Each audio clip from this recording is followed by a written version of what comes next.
Hello everybody and welcome to the show. I am your host, Davin James. I'm glad to have you all here with me here today. If you're new to our channel, please remember to like, subscribe and comment as it helps a bunch with the YouTube algorithm. I say it all the time, but it's true. And with that being said, let's get on with today's episode, shall we?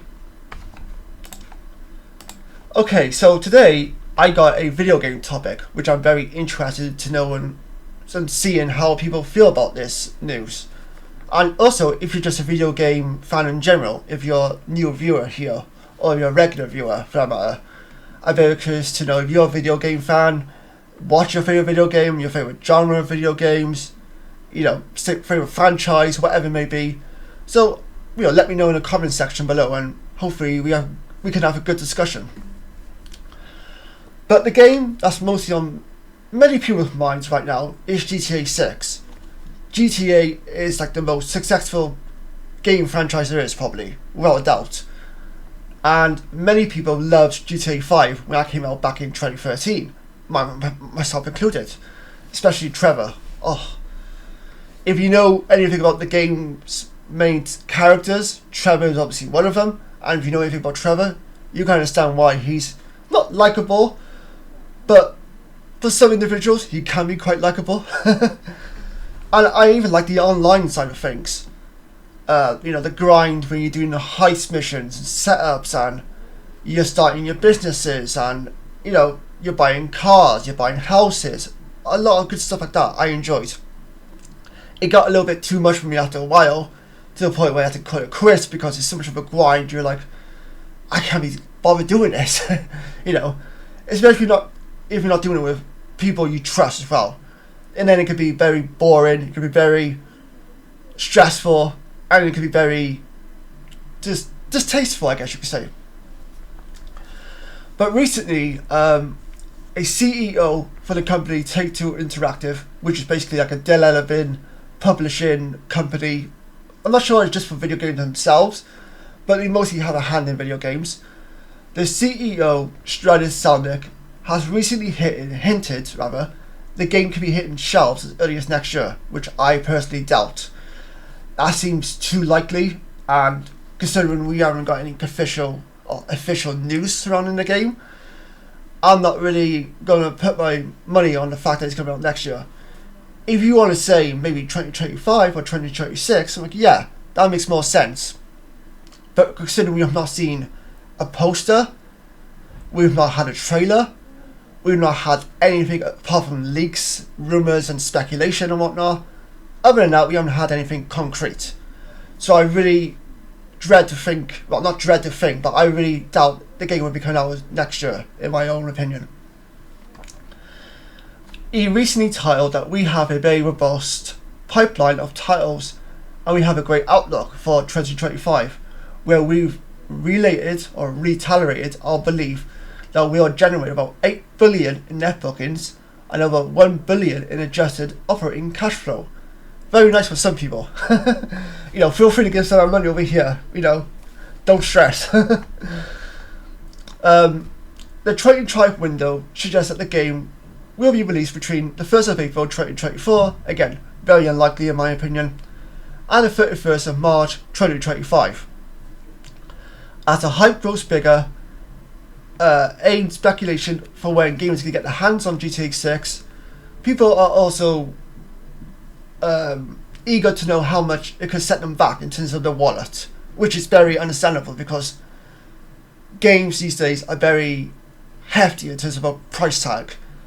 But for the most part, they're worth it because you look at some of the games that come out these days, the big budget games, and even small independent games, they are beyond beautiful, they are stunning, and they are worth every penny that you spend on the game.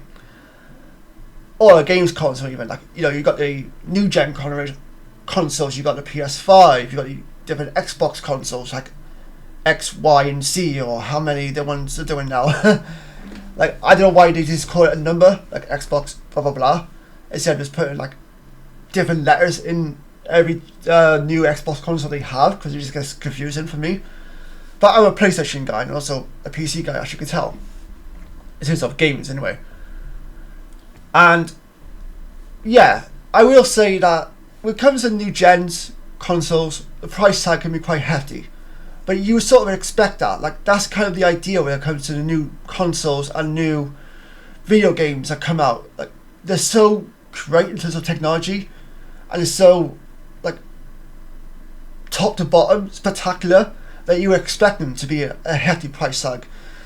And some people might not want to buy a game on release day because of the price, which is understandable because it can be quite hefty, it can be quite expensive, and other people have more important things to spend money on, which again is perfectly understandable.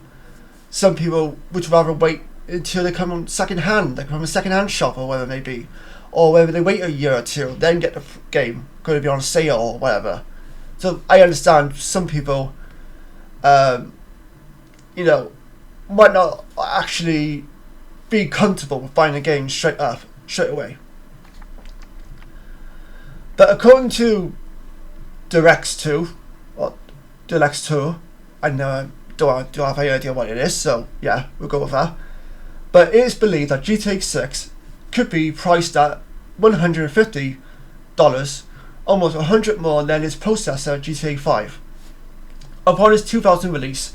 But don't forget, GTA 5 came out within the Xbox 360 era, the PlayStation 3 era, so as well as the new gens like PS4 and then Xbox One. So back then things would have been a little bit cheaper because the games had great technology and great engines built into these consoles and whatnot, but there was still some ways to go for the most part in terms of technology. And now you look at any open world game, any big budget AAA game, and you're blown away by it. You know, when it comes to facial movements, the environment movement, level of detailing on the character's face, movement, you know, when you pick up an item, whatever it may be. And it makes sense for games these days to be a little bit more pricier than they were back in the day. I mean, that's almost a decade ago, or probably also a decade ago, 2013, like that was a long time ago. And you can't really, you know, compare a game back then compared to a game now. It's a much different landscape back in those days compared to how they are now, in my opinion. And back then as well, speaking of today's games, you're roughly, like in the UK, depending on where you go in buying a game, you're roughly going to get a game around £60, £70, depending on what kind of game edition you want to buy. So for example, back in 2013, GTA 5 came in for about £60 over here for the standard edition. But then, I know this says dollars, but I'm just, you know, saying over here. But then for the special edition, it'll be a little bit more pricier. So, depending on what you want to go for, depends on the price. I'm more than happy just to buy the standard edition of a game. Usually a special edition doesn't really have much for me. Like, it might have a map of a game, it might have a statue of a game character, it might have some really cool bits and pieces, but for the most part, I'm happy just buying the game. Nothing wrong with the special editions, whatever, but I'm just more, okay, well, the game's this much. I don't want you to be paying extra on top of it, sort of thing. It's the game that's selling me the most. That's what I'm looking for the most. I want this game. I'm a big fan of this franchise, or just new game in general, and I really want to play this. So I'm not too worried about what comes with it, sort of thing. But you know, take what you will with this. This is just a rumor regarding the price. I don't think the game will cost that much. Again, I can't really be sure because I don't live in America, and I don't really know how much games cost in different places, such as America and whatnot. If you obviously, if you go from America, tune into this, and please let me know your thoughts. But other than that, I haven't got a clue. I can only go by the prices that I see for UK games in regular, game shops, Amazon Prime, not Amazon Prime, but Amazon shops online. Whatever it may be. Sometimes a local supermarket might sell a game, which is odd, but it is what it is. But personally, for me, I don't really mind the price as long as I can afford it, as long as I can save up, or within due time, I'm okay. If I can't afford it, then I'm not going to get the game. It's as simple as that. And that should be the same thing for anybody. If you can't afford the game, don't worry about it. You know, wait till it comes on sale, wait a couple of years, and then buy it then when it comes cheap enough. Obviously, some people are like, yeah, well, by then, there's going to be loads of spoilers. This game is going to be out for so long, everybody would have played it. There's probably going to be an online version by that time. And then I'm going to have to start from the very beginning, while everyone's working their way up from like level, you know, blah, blah, blah, blah, blah. But it is what it is. I would rather buy a game when I know I feel comfortable buying it than rushing out and getting into debt over it. No, just for a video game. That's just my own opinion. And that comes from someone who loves video games. Coming from someone who's been playing video games since he was a little kid. In fact, the GTA franchise is what got me into video games.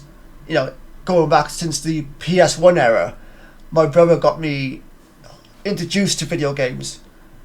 And he showed me, like, you know, the GTA games back in the day when, like, the camera for the old PlayStation games was, like, a bird's eye view. Or he had shown me, like, the GTA 3s, Vice City, San Andreas, you know. And then, after a while, I discovered them on my own. The newer ones on my own. And then there was other video games, like Driver, Driver 2, Stuntman, you know, loads of cool PS2...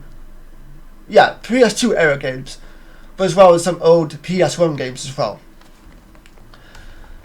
But anyway, some people have taken to Twitter/X to share their thoughts on this news about the heavy price tag, and some people are happy to pay for it, which makes sense. Other people are not so happy. So one person started sharing a GIF of a stressed-looking Cillian Murphy, which I guess is from like Oppenheimer or something. I'm not too sure, because I know like there's some memes that go around with like a stressful face, like stressful Cillian Murphy face from Oppenheimer. So I'm not sure. But one user wrote, "Me trying to comprehend why an effing video game would cost $150. 150? This is another person. You might as well sub to my OnlyFans at that point." Well, okay. That's a different story altogether. Like, that's a whole different conversation. A third person said, "Yeah, well, rumour to it costs $70, or we ain't buying." When another person wrote, "Well, that's really expensive for a game," suggested someone else. Another person said, "For all this weight and price, the game better be worth it, so to speak. Let me do whatever I want. Or it better be able to let me do whatever I want." Which, for the most part, you could do on any of the newer games, like especially with GTA. Like with GTA 5, you had a big open world that you could play in, like a big sandbox you could play in, do whatever you want for the most part. You know, like you would be able to do in any of the GTA games. I'm excited to see what they could do with GTA 6. I'm not gonna bother reading the rest of the comments. It is what it is. Some people are happy, some people are not. You can't win everybody. But I'm just going to say this. Loads of people are going to complain about the price, which is what it is. But then you'll find that the same people who complain online will go and buy the game probably at release date anyway. Or on release day rather. Because that's just how they are. They'll complain online, they'll bitch and moan. But then when it comes to actually seeing a trailer or whatever, they'll think, okay, well, I definitely want to go buy this game on release day. This game looks something I want to play. I don't want to miss out on a hype or whatever it may be. And, you know, whether you like it or not, games are going to be more expensive as they get further on in the years. You know, with new generation consoles all the time, not all the time, but every couple of years or so, you're going to get higher price tag in games. It's just how it is. And, you know, depending on how you feel about that, determines whether or not video games is something that you know, something that you are going to want to play further, you know, as the years go on, if that makes sense. Like, I'm trying to make sense of this as much as I can. I'm trying to break it down my own way as much as, to the point it makes sense. But for me, I'm really looking forward to GTA 6. Like, as a lifelong fan, that's one of my favourite game franchises. And I'm really looking forward to some of the characters, meeting the new characters, what kind of environments are we going to be set in, especially weather conditions. Like if you're going to get like hurricanes, tornadoes, stuff like that, I think that would be really cool to add. Something like cars, houses, little things like that. I'm really looking forward to the game when it eventually comes out. But again, I really don't think it'll be coming out next year. That just seems, because we're in September now, and we still don't know anything about the game. We have not seen anything about the game whatsoever, other than leaks and whatnot. But I really don't think the game will be out next year. 2025? Sure, maybe, okay. I could probably go with that, depending on how far along in development they are, and how confident they are with the game that it will be able to be released in a 2005 market or some sort. But I'd like to know your thoughts. What do you think about the price tag? Is it too much? Do you expect games of new generation consoles to be priced around that much? Would you go out and buy a game in any sort of, on any sort of platform for that price? Let me know your thoughts, and until next time, take care, stay safe, and I'll see you guys next time. Bye bye.